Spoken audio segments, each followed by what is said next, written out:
Hello dear student, आजचा आपलं second नंबरचं लेक्चर आहे. आपलं चॅप्टर चालू झालेलं आहे लाईन अँड प्लेन. काल आपण जे पहिले लेक्चर होतं ते होतं लाईन अँड प्लेन वर. त्याच्यावरचे आपण काही कन्सेप्ट पाहिले होते, बरोबर आहे. तर काल आपण लाईनचं इक्वेशन तयार करायचे 2 पॉईंट पाहिले होते, म्हणजे लाईनचं कार्टेशियन इक्वेशन आणि लाईनचं वेक्टर इक्वेशन. त्यामध्ये काय पाहिलं आपण? पहिला पॉईंट की जर लाईन एका पॉईंट मधून जर पास होत असेल आणि एक जर पॅरलल वेक्टर दिलं असेल तर त्यासाठी आपण वेक्टर इक्वेशन फाइंड केलं होतं. त्यानंतर याचा कार्टेशियन इक्वेशन पण वेक्टर इक्वेशन काय होतं? R vector equal to a vector plus lambda into b vector. नंतर याचा कार्टेशियन इक्वेशनचा फॉर्म्युला काय होता? X minus x one upon a equal to y minus y one upon b equal to z minus z one upon c. कायसाठी होता? एक point and parallel vector. जो formula होता एक पॉइंट आणि पॅरलल वेक्टर साठी, बरोबर आहे. नंतर दुसरा पॉइंट घेतला तर आपण जर लाईन 2 पॉइंट मधून जर पास होत असेल तर 2 पॉइंट. जर लाईन 2 पॉइंट मधून जर पास होत असेल त्यासाठी फॉर्म्युला सांगितला होता पहिला वेक्टर इक्वेशन, त्याच्यानंतर कार्टेशियन इक्वेशन. मग आता वेक्टर इक्वेशन काय सांगितलं होतं की r vector equal to a vector plus lambda into in bracket b vector minus a vector. हे होतं vector equation of line passing through 2 point. त्यानंतर याचं कार्टेशियन इक्वेशन पण घेतलं होतं. मग कार्टेशियन इक्वेशनचा फॉर्म्युला काय होता? या ठिकाणी x minus x one upon x two minus x one equal to y minus y one upon y two minus y one equal to z minus z one upon z two minus z one. हा पूर्ण concept कोणत्या lecture मध्ये? तर lecture क्रमांक first, बरोबर आहे. म्हणजे lecture first मध्ये दिले की लाईन जर एक पॉइंट आणि पॅरलल वेक्टर दिला असेल तर मग त्याचा वेक्टरचा फॉर्म्युला, कार्टेशियन इक्वेशनचा फॉर्म्युला.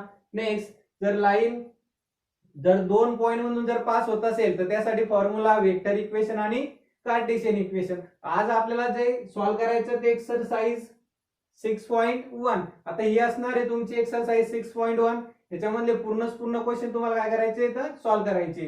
म्हणजे मी याच्यामधले क्वेश्चन तुम्हाला एक्सरसाइज 6.1 मधले सॉल्व्ह करून देणार आहे आणि लास्टला काही जे एक्झाम्पल असणार आहे मिसलेनियस मधले ते एक्झाम्पल तुम्हाला होमवर्क साठी सॉल्व्ह करून देणार, बरोबर आहे. पण आता कसे असणार एक्झाम्पल? जे आपण एक्सरसाइज 6.1 मधून एक्झाम्पलच्या टाइपचे घेऊ त्याच टाइपचे एक्झाम्पल तुम्हाला सॉल्व्ह करावे लागेल. एक्सरसाइज 6.1 मधला तुमचा जो पहिला क्वेश्चन आहे तो क्वेश्चन आहे पहा. तो पहिला क्वेश्चन आहे पहा, find the vector equation of line passing through point having position vector -2i plus j plus k and parallel to the vector 4i minus j plus 2k. मग तुम्हाला काय फाइंड करायचं सांगितलं पहिले या ठिकाणी? Vector equation of line. आता vector equation of line काय साठी फाइंड करायचंय? तर एक पासिंग थ्रू पोझिशन वेक्टर म्हणजे पासिंग थ्रू पॉइंट दिले, अजून काय दिले? एक पॅरलल वेक्टर पण दिले. पॅरलल वेक्टर काय आहे? 4i minus j plus 2k. मग line passing through point, solution मध्ये लिहायचं line passing through point, line passing through point. याचा पोझिशन वेक्टर काय दिले? वेक्टर a इक्वल टू, बरोबर आहे. ज्यातून लास्ट लाइन पास होती त्या पॉइंटला काय होणार? आपण त्या वेक्टरला काय होणार? वेक्टर a इक्वल टू काय दिले? -2i plus j plus k. And अजून काय दिले आपल्या क्वेश्चन मध्ये? एक पॅरलल वेक्टर दिले. अँड पॅरलल वेक्टर इज, मग आता पॅरलल वेक्टरला काय नाव दिलं आपण? वेक्टर बी इक्वल टू काय दिले गिवन मध्ये? पॅरलल वेक्टर 4i मायनस जे प्लस 2k. 4i मायनस जे प्लस 2k. हा कोणता वेक्टर झाला? तर पॅरलल वेक्टर. मग आता आपल्याला काय दिले? एक पॉइंट दिले आणि एक पॅरलल वेक्टर दिले. मग आता काय राहील? Vector equation of line passing through point and parallel vector. त्याचा फॉर्म्युला काय होता? R vector equal to a vector plus lambda into b vector. आता तुम्हाला व्हॅल्यू ए वेक्टरची पण दिले, नंतर बी वेक्टरची दिले, पॅरलल वेक्टरची व्हॅल्यू पुट करू म्हणजे आर वेक्टर इक्वल टू काय तयार होईल? ए वेक्टरची व्हॅल्यू -2i प्लस जे प्लस के प्लस लॅम्बडा इंटू, आता बी वेक्टरची व्हॅल्यू काय दिले? 4i मायनस जे प्लस 2k. 4i मायनस जे प्लस 2k. हे काय झालं? This is vector equation of line. This is vector equation of line. हा झाला पहिला क्वेश्चन. काय साठी? Vector equation of line. Point दिला होता आणि काय दिलं होतं आपल्याला? त्याचं पॅरलल वेक्टर. हे झालं पहिल्या क्वेश्चनचं सोल्युशन. नेक्स्ट आपला जो सेकंड नंबरचा क्वेश्चन आहे तो एक क्वेश्चन आहे पहा.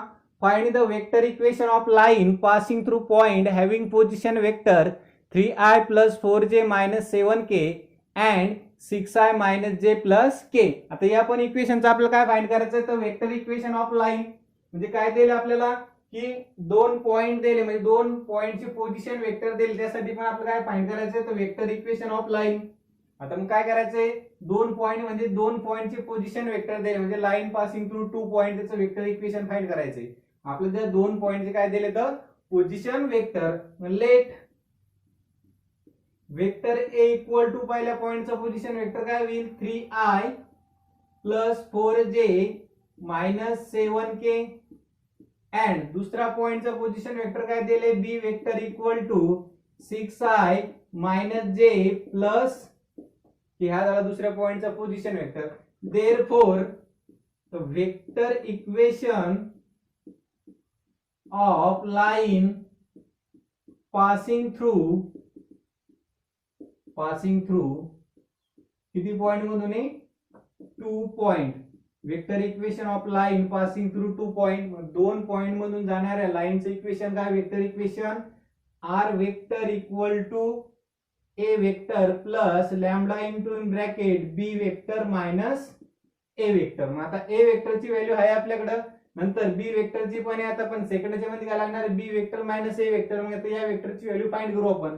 म्हणजे काय होईल b vector minus a vector equal to आता बी वेक्टरची value 6i - j + k next काय दिले मायनस ए वेक्टर म्हणजे ए वेक्टरला काय मल्टिप्लाय करणार आहे तर मायनस साइन. तर मायनस साइन ए वेक्टरला मल्टिप्लाय करा काय तर होईल -3i - 4j आणि हे minus minus plus 7k equal to आता i चे कोएफिशिएंट i सोबत j चे कोएफिशिएंट j सोबत आणि k चे कोएफिशिएंट k सोबत. मग i चा कोएफिशिएंट 6 या ठिकाणी i चा कोएफिशिएंट -3 6 - 3 3i. नेक्स्ट काय दिले -j आणि -4j काय होणार आहे -5j. नेक्स्ट k चा कोएफिशिएंट +k आणि +7k +8k. मग हा कोणता वेक्टर झाला b vector minus a vector. मग आता vector equation of line passing through 2 point याच्या फॉर्म्युल्यामध्ये आपण व्हॅल्यू पुट करू. Therefore r vector equal to आता ए वेक्टरची value 3i + 4j - 7k 3i + 4j - 7k plus lambda into आता कायची व्हॅल्यू पुट करायची बी वेक्टर मायनस ए वेक्टर. मग आता बी वेक्टर मायनस ए वेक्टरची व्हॅल्यू आपण काढली किती आली 3i - 5j + 8k 3i - 5j + 8k. तर व्हॅल्यू पुट केलं हे काय झालं vector equation of line passing through 2 point. हे झाला सेकंड नंबरचा क्वेश्चन सॉल्व. नेक्स्ट थर्ड नंबरचा जो क्वेश्चन आहे त्यात पण तुम्हाला vector equation of line find करायचं आहे. मग आता क्वेश्चन मध्ये काय दिले पहा find the vector equation of line passing through point having position vector 5i + 4j + 3k. म्हणजे लाईन ज्या पॉइंट मधून पास होती त्या पॉइंटचा पोझिशन वेक्टर दिले म्हणजे a vector. Having direction ratio दिले -3 4 2. आता डायरेक्शन रेशो आणि पॅरलल वेक्टर काय असणार आहे सेम बरोबर आहे. मग आता तुम्हाला या डायरेक्शन रेशो बसून काय तयार करायचं आहे वेक्टर बी. आता लेट म्हणजे given line passing through point having position vector line passing through point having position vector. आता म्हणजे या वेक्टरला काय म्हणायचं आपल्याला वेक्टर ए इक्वल टू काय दिले ते position vector 5i + 4j + 3k. हा झाला वेक्टर ए. अँड काय दिलं आपला अजून डायरेक्शन रेशो आर काय दिले -3 4 and 2. मग आता या डायरेक्शन रेशो पासून आपल्याला वेक्टर तयार करायचा मग तो कोणता असेल वेक्टर बी इक्वल टू काय होईल -3i + 4j + 2k. मग तुम्हाला कोणता फॉर्म्युला यूज करायचा आहे line passing through point and parallel vector. Therefore vector equation of line therefore vector equation of line त्यासाठी passing through point and parallel vector काय formula आहे r vector equal to a vector plus lambda into b vector. मग आता R vector equal to आता a वेक्टरची value काय आहे 5i plus 4j plus 3k 5i plus 4j plus 3k plus lambda into काय करायचं बी वेक्टरची value -3i plus 4j plus 2k -3i plus 4j plus 2k. हे काय झालं वेक्टर इक्वेशन ऑफ लाईन. हे झालं थर्ड नंबरचा क्वेश्चन सॉल्व एक्सरसाइज 6.1.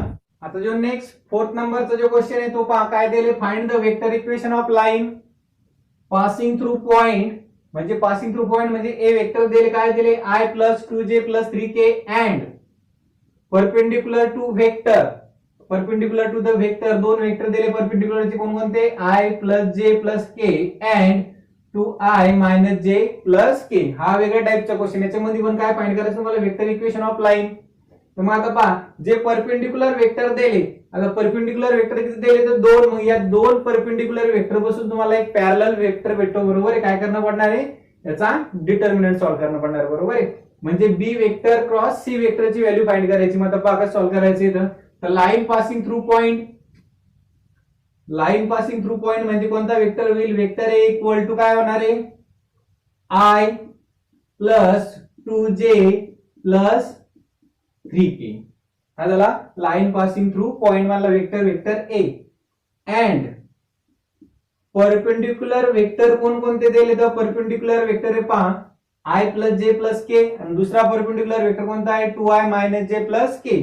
म्हणजे काय होईल नाव देऊ आपण b vector equal to i plus j plus k and दुसरा सी वेक्टर इक्वल टू काय होईल 2i मायनस j आणि प्लस k. तर या दोन वेक्टर पासून आपल्याला एक वेक्टर तयार करायचं आहे. पण दोन्ही वेक्टर कसे परपेंडिक्युलर. आता कंडिशन लक्षात ठेवायची जर वेक्टर जर परपेंडिक्युलर आले तर काय करायचे vector b cross vector C. जर वेक्टर परपेंडिक्युलर जर दिले या ठिकाणी परपेंडिक्युलर वेक्टर काय करायचं vector b cross vector C. म्हणजे तुम्हाला मॅट्रिक्स सॉल्व्ह करायचे डिटर्मिनंट सॉल्व्ह करायचं आहे बरोबर आहे. जर दोन तुम्हाला पॅरलल वेक्टर दिले तर इक्वल टू काय करायचंय पहा b vector plus c vector minus a vector b vector equal to म्हणजे तुम्हाला व्हॅल्यू काढायची बीसी वेक्टरची. बीसी वेक्टरची व्हॅल्यू फाइंड करायसाठी काय यूज करणं पडतं सी वेक्टर मायनस बी वेक्टर. म्हणजे क्वेश्चन सेम असंच राहील फक्त या परपेंडिक्युलरच्या ठिकाणी पॅरलल आलं तर काय करायचंय सी वेक्टर मायनस बी वेक्टर. जर परपेंडिक्युलर काय करायचंय b vector cross c vector. मग आता आपल्याला काय दिले परपेंडिक्युलर दिले म्हणजे व्हॅल्यू कायची फाइंड करायची बी क्रॉस सी ची. बी क्रॉस सी इक्वल टू काय होईल हे आय जे के इनडिटर्मिनंट आय जे के. आता नेक्स्ट काय करायचंय बी चे कोएफिशियंट नेक्स्ट सी चे कोएफिशियंट. आता बी चे कोएफिशियंट काय राहील 1 1 1 1 1 1. नेक्स्ट सी चे कोएफिशियंट टाकायचे मग सी चे coefficient 2 -1 and 1 2 -1 and 1 equal to. आता सॉल्व्ह करू आपण पहिलं आय यासाठी आपण काय करायचंय परत आय चा रो आणि कॉलम सोडून द्यायचा आहे आणि ही डिटर्मिनंट सॉल्व्ह करायचंय. मग 1 × 1 1 मायनस परत 1 × -1 -1 नेक्स्ट करायचं मायनस आणि जे परत जे चा कॉलम आणि रो सोडून द्यायचा आहे. परत त्याचा डिटर्मिनंट सॉल्व्ह करणं पडणार आहे. म्हणजे काय राहिलं या ठिकाणी 1 1 2 1 काय राहील परत 1 × 1 1 मायनस 1 × 2 2 नेक्स्ट प्लस के प्लस के चा परत के चा रो आणि कॉलम सोडून द्या. काय राहिलं 1 1 2 -1 परत काय करायचं याचं क्रॉस मल्टिप्लिकेशन मायनस याचं क्रॉस मल्टिप्लिकेशन 1 × -1 -1 परत मायनस साइन. नेक्स्ट काय राहील 1 × 2 2 मध्ये सॉल्व्ह करू इक्वल टू हे आय इन ब्रॅकेट हा 1 मायनस आणि -1 प्लस 1 हा मायनस जे इन ब्रॅकेट 1 -2 -1 हा प्लस के नेक्स्ट -1 आणि -2 किती उरले -3. मग equal to vector b cross vector c. मग vector b cross vector c equal to काय झाले 1 + 1 2 आणि आय नेक्स्ट मायनस जे आणि -1 प्लस जे हे मल्टिप्लिकेशन साइन बरं का. नंतर k × -3 -3 के म्हणजे बी वेक्टर क्रॉस सी वेक्टरची व्हॅल्यू किती आली 2i प्लस जे मायनस 3k. जर सॉल्व्ह करायचंय b vector cross c vector equal to parallel vector. B vector cross c vector म्हणजे काय असणार आहे पॅरलल वेक्टर. मग आता आपल्याकडे पहा एक पॉइंट झाला आणि एक पॅरलल वेक्टर झाला. मग पॅरलल वेक्टर किती आला 2i प्लस जे मायनस 3k. मग therefore vector equation of line is काय होईल फॉर्म्युला एक पॉइंट आणि एक दोन परपेंडिक्युलर वेक्टर पासून कोणता वेक्टर तयार झाला तर पॅरलल वेक्टर. मग त्यासाठी formula r vector equal to a vector plus lambda into b vector. पण या ठिकाणी काय करायचं आपल्याला बी च्या ठिकाणी काय होईल b vector cross c vector म्हणजे आर वेक्टर इक्वल टू आता ए वेक्टरची व्हॅल्यू काय दिली तर I plus 2j plus 3k. I plus 2j plus 3k. Next काय राहील प्लस लॅम्बडा इंटू आता बी वेक्टरच्या ठिकाणी काय असणार आपलं बी क्रॉस सी ची व्हॅल्यू किती आली मग 2i प्लस जे मायनस 3k. 2i प्लस जे मायनस 3k. हा झाला तुमचा 4th नंबरचा क्वेश्चन सॉल्व. फक्त या क्वेश्चन मध्ये काय दिलं होतं पॉइंट दिला होता त्या पॉइंटचे पोझिशन वेक्टर होते बरोबर आहे आणि परपेंडिक्युलर टू वेक्टर दोन वेक्टर होते ते परपेंडिक्युलर होते बरोबर. त्याच्यापासून काय काढलं तुम्ही बी क्रॉस सी म्हणजे पॅरलल वेक्टर तयार होणार आहे. बी क्रॉस सी काढायसाठी काय करणार पडणार तुम्हाला डिटर्मिनंट सॉल्व्ह करायचं म्हणजे vector b cross vector C या टाइपला सॉल्व्ह होतो. जी वेक्टरची व्हॅल्यू असणार ती असणार तुमची बी वेक्टर म्हणजे फक्त बी वेक्टरच्या ठिकाणी काय पुट केलं आपण b vector cross c vector म्हणजे या ठिकाणी काय बी वेक्टर. हे झाला 4th नंबर क्वेश्चनचा आन्सर. नंबर 5 चा क्वेश्चन आहे पहा find the vector equation of line passing through point having position vector -i -j plus 2k and parallel to the line r vector equal to I plus 2j plus 3k plus lambda into 3i plus 2j plus k. म्हणजे हा question थोडा वेगळ्या टाइपचा आहे. Solution एकदम simple आहे. फक्त question असा दिसतो फक्त दिसायला फक्त अवघड आहे. सोल्युशन एकदम सिंपल असणार आहे. मग सोल्युशन काय दिलं आपल्याला line passing through point having position vector म्हणजे कोणता वेक्टर दिला आपल्याला गिवन म्हणजे line passing through point having position vector म्हणजे गिवन दिला आपल्याला ए वेक्टर इक्वल टू काय दिले -i -j प्लस 2k. अजून काय दिलं आपल्या क्वेश्चन मध्ये पॅरलल टू द लाईन म्हणजे या लाईनला दुसरी एक पॅरलल लाईन आहे म्हणजे आपल्याला काय करायचंय आता सपोज दॅट ही एक लाईन दिले बरोबर आहे ही लाईन या पॉइंट मधून पास होऊ राहिली या लाईनचं आपल्याला इक्वेशन फाइंड करायचंय. पण काय दिलं आपल्याला दुसरी एक पॅरलल लाईन दिले त्या पॅरलल लाईनचं इक्वेशन दिले म्हणजे पॅरलल लाईनचं या पूर्ण इक्वेशन दिले म्हणून याच्यातला पॅरलल वेक्टर कोणता होईल हा 3i plus 2j plus k. आता काय करायचं आपल्याला पहा अल्सो काय होईल parallel to the line also parallel to the line parallel line कोणती दिले r vector equal to I plus 2j plus 3k plus lambda into काय होईल 3i plus 2j plus k. आता ही जी पॅरलल लाईन दिली मग ही parallel line कोणत्या point मधून pass होऊ राहिली तर I plus 2j plus 3k आणि याच्यातला पॅरलल वेक्टर कोणता आहे 3i plus 2j plus k. मग आता पहा ही जी लाईन असणार आहे ही लाईन कोणत्या लाईनला पॅरलल आहे ज्या आपल्या लाईनचं इक्वेशन फाइंड करायचे म्हणजे दोन्हीचे पॅरलल वेक्टर पण काय राहील तर सेम. मग काय राहील therefore they have same parallel vector. मग आता या लाईनचा पॅरलल वेक्टर कोणता असणार आहे हा 3i plus 2j plus k म्हणजे या वेक्टरले काय म्हणून पॅरलल वेक्टरले बी वेक्टर इक्वल टू काय होईल 3i plus 2j plus k. हा झाला या लाईनचा पॅरलल वेक्टर. मग therefore vector equation of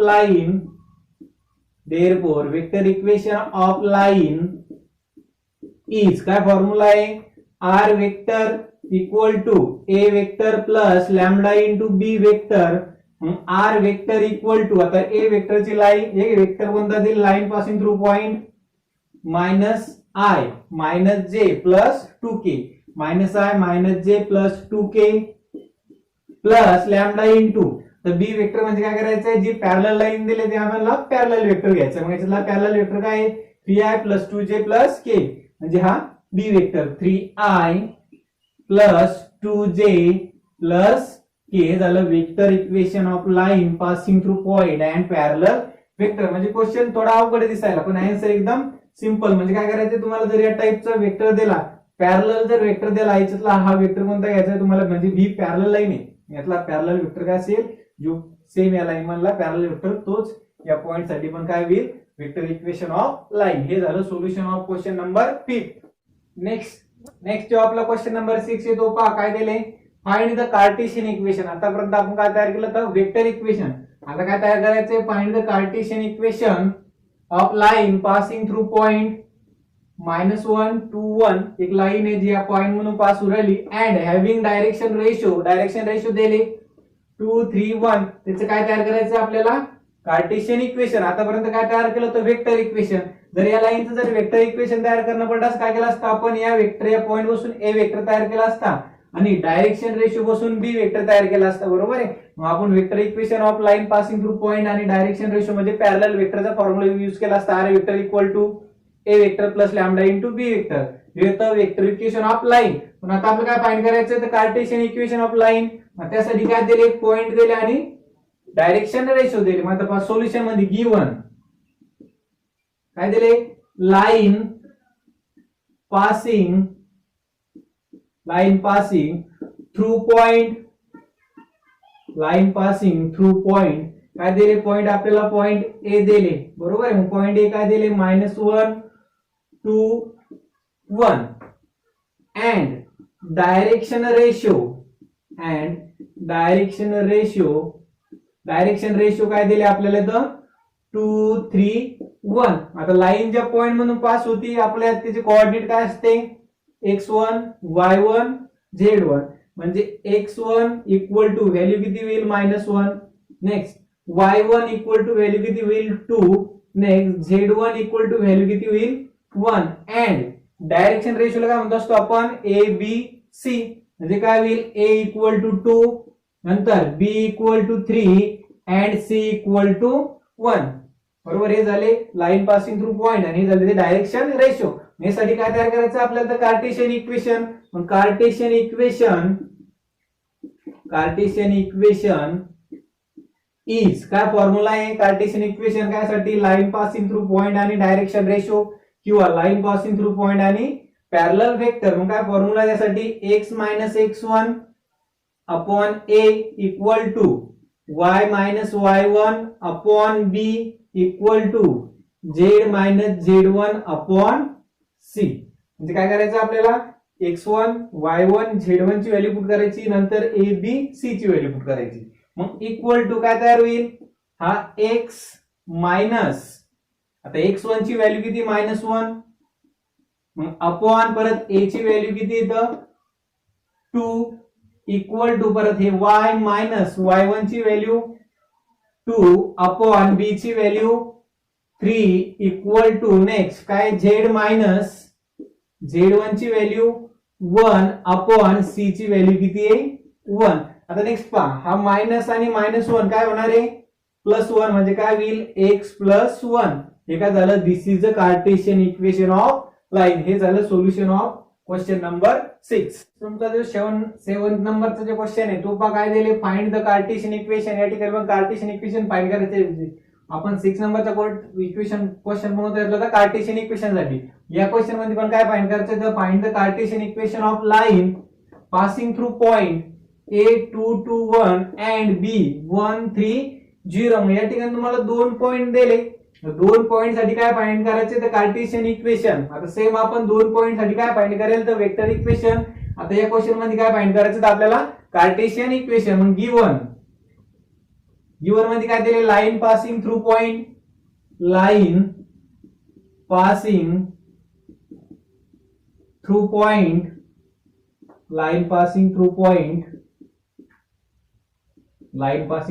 point. आता कोणकोणते पॉइंट दिले, ए पॉइंट दिले 2 2 1 अँड नंतर सेकंड नंबर बी पॉइंट दिले कोणता आहे 1 3 0. तर याच्यावरून काय तयार करायचं तुम्हाला, Cartesian equation of line passing through point. Therefore Cartesian equation of line passing through किती पॉइंट म्हणलंय, passing through 2 point, vector equation of line passing through 2 point. आता 2 पॉइंट साठी vector equation Cartesian equation of line काय आहे मग, x minus x1 upon x2 minus x1 equal to next y minus y1 upon y2 minus y1 equal to z minus z1 upon z2 minus z1. हे कायसाठी, Cartesian equation of line passing through 2 point. आता आपल्याला x1 ची value find करायची आणि x2 ची. जो पहिला पॉइंट असेल मग तो काय असेल, x1 y1 z1, म्हणजे या ठिकाणी x1 हे y1 नेक्स्ट हे z1, म्हणजे x1 ची व्हॅल्यू 2, y1 ची व्हॅल्यू 2 आणि z1 ची व्हॅल्यू 1. नेक्स्ट बी पॉइंट म्हणजे काय राहील, x2 y2 अँड z2, म्हणजे x2 ची व्हॅल्यू 1, y2 ची व्हॅल्यू 3, नेक्स्ट z2 ची व्हॅल्यू 0. आता व्हॅल्यू पुट करू आपण, काय होईल, देअरफॉर x मायनस, आता x1 ची व्हॅल्यू 2 अपॉन काय दिले, x2 मायनस x1, x2 ची व्हॅल्यू 1 मायनस x1 ची व्हॅल्यू 2 इक्वल टू परत हे y मायनस y1 ची value 2 upon y2 minus y1, y2 ची व्हॅल्यू 3 मायनस परत y1 ची value 2 equal to z minus z1 ची व्हॅल्यू 1 अपॉन काय दिले, z2 मायनस z1, म्हणजे काय होईल, 0 मायनस 1, 0 मायनस 1. त्याच्यावर इक्वेशन काय तयार होणार आहे, x minus 2 upon 1 minus 2 minus 1 equal to next y minus 2 upon 3 minus 2 1 equal to next z minus 1 upon 0 minus 1, म्हणजे काय राहील, मायनस 1. हे काय झालं, कार्टेशियन इक्वेशन ऑफ लाईन. हे झालं या क्वेश्चनचे सोल्युशन. नेक्स्ट जो 8 नंबरचा क्वेश्चन आहे तो पहा काय दिले, line passes through, line pass करू एका पॉइंट म्हणून 3 मायनस 1 2 म्हणजे ए वेक्टर दिले and it is perpendicular to the line. परत काय दिले, परपेंडिक्युलर टू द लाईन, दोन लाईनचे इक्वेशन दिले. हे झालं फर्स्ट लाईनचं इक्वेशन, त्यामध्ये काय दिले, i प्लस जे minus K plus lambda into 2i minus 2j plus K. And दुसऱ्या लाईनचं इक्वेशन काय दिले आपल्याला, 2i प्लस जे minus 3k and mu into i minus 2j plus 2k. मग आपल्याकडे काय दिले, एक पॉइंट दिले, म्हणजे ए वेक्टर तयार होईल त्याच्यावरून, बरोबर आहे. पण आपल्याला अजून काय पाहिजे, एक पॅरलल वेक्टर पाहिजे. आता पॅरलल वेक्टर तयार करायचंय आपल्याला, दोन लाईनचे इक्वेशन आहे. मला दोन लाईनच्या इक्वेशन मध्ये दोन आपल्याला पॅरलल वेक्टर भेटेल, बरोबर आहे. आता पहिल्या लाईनच्या इक्वेशन मध्ये हा काय राहील, पॅरलल वेक्टर, याला नाव देतो आम्ही बी वेक्टर, बरोबर आहे. दुसऱ्या लाईनच्या इक्वेशन मध्ये पण काय असणार, एक पॅरलल वेक्टर आहे, इक्वेशनला नाव देतो मी वेक्टर सी. हे झाले या ठिकाणी दोन पॅरलल वेक्टर आहे, बरोबर आहे. आता दोन पॅरलल वेक्टर आहे, पण आपलं कंडिशन काय दिली, परपेंडिक्युलर आहे दोन्ही वेक्टर, बरोबर आहे. दोन्ही वेक्टर काय आहेत, परपेंडिक्युलर आहे. मग दोन वेक्टर जर परपेंडिक्युलर असेल तर मग त्याच्यावरून आपल्याला काय काढायचंय, vector b cross vector C, म्हणजे डिटर्मिनंट सॉल्व्ह करणं पडणार आहे, बरोबर आहे. मग याच्यापासून तुम्हाला काय भेटेल, तर पॅरलल वेक्टर. मग आता सोल्युशन काय दिले, सोल्युशन मध्ये गिवन काय, line passes through point, line passes through point, line कोणत्या पॉइंट मधून पास होऊ राहिली, तर 3 मायनस 1 अँड 2. देन याच्यापासून कोणता वेक्टर तयार होणार आहे, वेक्टर ए इक्वल टू काय तयार होईल, 3i मायनस जे प्लस 2k. हा झाला याच्यापासून वेक्टर तयार. नंतर काय असणार आहे की आपल्याला दोन लाईनची इक्वेशन दिले, याच्यापासून आपल्याला काय तयार करायचे, parallel vector. Also to parallel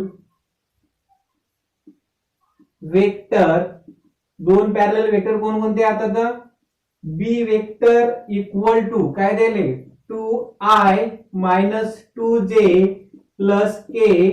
and दुसरा पॅरलल वेक्टर कोणता आहे, दोन लाईन, दुसऱ्या लाईन मधला i minus 2j plus 2k. पण आता हे दोन्ही काय तर परपेंडिक्युलर आहे. मग but this vector is perpendicular. आता दोन्ही वेक्टर काय पण परपेंडिक्युलर आहे, बरोबर आहे. पण हे त्यातले पॅरलल वेक्टर झाले, म्हणजे या दोन लाईन परपेंडिक्युलर आहे, हे त्यातले दोन पॅरलल वेक्टर आहे. पण दोन लाईन परपेंडिक्युलर असल्या म्हणजे काय करणे आपल्याला परपेंडिक्युलर बसून आपल्याला पॅरलल वेक्टर तयार करायचा म्हणजे व्हॅल्यू काय काढायची आहे b vector cross c vector equal to in determinant. आता डिटर्मिनंट मध्ये काय राहील तर आय जे के नंतर बी चे कोएफिशियंट नंतर सी चे कोएफिशियंट. आता बी चे कोएफिशियंट कोणकोणते राहील तर 2 -2 1 2 -2 1. नेक्स्ट सी चे कोएफिशियंट काय राहील 1 -2 2 1 -2 2. आता काय करायचंय सॉल्व्ह करायचंय आय परत आय चा रो आणि कॉलम सोडून द्या. काय करायचे क्रॉस मल्टिप्लिकेशन मायनस परत क्रॉस मल्टिप्लिकेशन -2 × 2 -4 परत मायनस साइन. नेक्स्ट 1 × -2 काय तयार होईल -2. नेक्स्ट करायचं मायनस जे परत जे चा रो आणि कॉलम सोडून द्या. काय राहिलं 2 1 1 2 परत काय करायचं क्रॉस मल्टिप्लिकेशन. क्रॉस मल्टिप्लिकेशन मध्ये 2 × 2 4 मायनस 1 × 1 1 प्लस परत हे के इन ब्रॅकेट काय राहील के चा रो आणि कॉलम सोडून दिल्यावर 2 -2 1 and -2. मग परत काय होईल 2 -2 -4 परत minus sign. Next -2 multiply by 1 म्हणजे काय तयार होणार आहे -2. आता हे सॉल्व्ह करू आपण मग इक्वल टू हे आय इन ब्रॅकेट काय होईल हे -4 नेक्स्ट मायनस आणि -2 +2 हे मायनस जे नेक्स्ट काय तयार होईल 4 -1 म्हणजे 3 प्लस परत हा के -4 मायनस आणि -2 +2. आता नेक्स्ट काय तयार होणार पहा -4 आणि +2 काय तयार होईल -2 आणि हे काय होईल आय म्हणजे काय तयार झालं -2i. त्यानंतर नेक्स्ट काय दिलंय -j मल्टिप्लाय बाय 3 म्हणजे -3j. त्यानंतर नेक्स्ट -4 आणि +2 काय तयार होईल -2 आणि काय राहील इथं k म्हणजे हा कोणता वेक्टर झाला b vector cross c vector. मग त्याच्यापासून काय बनायचं आपल्याला vector equation of line. Therefore vector equation of line काय फॉर्म्युला येतो तर r vector equal to a vector plus lambda into b vector. फक्त या बी वेक्टरच्या ठिकाणी काय व्हॅल्यू पुट करायची तर बी क्रॉस सी ची. मग आर वेक्टर इक्वल टू आता ए वेक्टरची व्हॅल्यू काय आहे 3i - j + 2k 3i - j + 2k plus lambda into next काय करायचे बी वेक्टरच्या ठिकाणी बी क्रॉस सी व्हॅल्यू किती आली -2i -3j आणि -2k म्हणजे काय होईल -2i -3j आणि -2k. बरोबर आहे. हे झालं या क्वेश्चनचं solution. This is a vector equation of line. बरोबर आहे. दोन लाईन दिले होते आपण दोन्ही लाईन कसे आहे परपेंडिक्युलर. मग आपण काय घेतले दोन्ही पॅरलल वेक्टर घेतले. दोन्ही पॅरलल वेक्टर पासून त्याचा परपेंडिक्युलर वेक्टर पासून दुसरा एक पॅरलल वेक्टर तयार केला. बरोबर आहे. हे झालं सोल्युशन ऑफ क्वेश्चन नंबर 8. हा आहे तुमचा क्वेश्चन नंबर 9 एक्सरसाइज 6.1 मधला. आता हे क्वेश्चन आहे तो मागच्या वेळेस होता तो मागच्या जे सिलेबसमध्ये होता. या क्वेश्चनचं सोल्युशन सॉल्व एक्झाम्पलमध्ये दिलं होतं. त्यामुळे मी काय करतो या क्वेश्चनचा आन्सर जे मागच्या वेळेस जर सॉल्व क्वेश्चनमध्ये दिलं होतं यावेळेस तुम्हाला काय दिलं हा क्वेश्चन एक्सरसाइजमध्ये दिले. मागच्या वेळेस हा क्वेश्चन सॉल्वमध्ये दिला होता. तर मग या टाईपचा हा क्वेश्चन आहे आणि हे या क्वेश्चनचं सोल्युशन हे असे टाईप नाही. नेक्स्ट हा आहे तुमचा क्वेश्चन नंबर 10. सेम जो आपण क्वेश्चन नंबर 9 पाहिला त्या टाईपनं हा क्वेश्चन आहे. बरोबर. या वेळेसचे जे 9 आणि 10 नंबरचा क्वेश्चन आहे तो तुमच्या एक्सरसाइजमध्ये मागच्या वेळेस काय होता आहे 9 आणि 10 नंबरचे क्वेश्चन सॉल्व एक्झाम्पलमध्ये होते म्हणजे क्वेश्चन ऑलरेडी सॉल्व होते. मग आता सेम 9 नंबरचा जो क्वेश्चन होता त्या टाईपनंच याचा आन्सर आहे नंबर 10चं आहे. आपला जे आता जे क्वेश्चन झाले ते एक्सरसाइज 6.1 म्हणले. मग ही 6 पॉइंट एक्सरसाइज तुमची कंप्लीट झाली. बरोबर आहे. म्हणजे पहिल्या लेक्चरवर काय होतं आपले फॉर्म्युले आणि त्याच्यावरचे 2-3 आपण एक्झाम्पल सॉल्व्ह केले होते. पहिल्या लेक्चरमध्ये लाईन पासिंग थ्रू पॉइंट आणि पॅरलल वेक्टर मध्ये नंतर लाईन पासिंग थ्रू 2 पॉइंट मग याचं पण आपण वेक्टर इक्वेशन पाहिलं होतं कार्टेशियन इक्वेशन म्हणजे टोटल 4 इक्वेशन पाहिले आपण vector equation of line passing through point आणि पॅरलल वेक्टर साठी आणि त्याचं कार्टेशियन इक्वेशन पण. बरोबर आहे. 4 फॉर्म्युले पाहिले आणि या 4 फॉर्म्युल्यावर डिपेंड काय होतं एक्सरसाइज 6.1. आता ज्या टाईपनं आपण एक्सरसाइज 6.1 सॉल्व्ह केली त्या टाईपनं तुम्हाला काय करायचंय मिसलेनियस मधले क्वेश्चन ॲज अ होमवर्क म्हणून घरी सॉल्व्ह करायचे. आता हे असणारे तुमचे मिसलेनियस मधले टोटल 8 क्वेश्चन. आता हे 8 क्वेश्चन काय करायचे तुम्हाला तर सॉल्व्ह करायचे.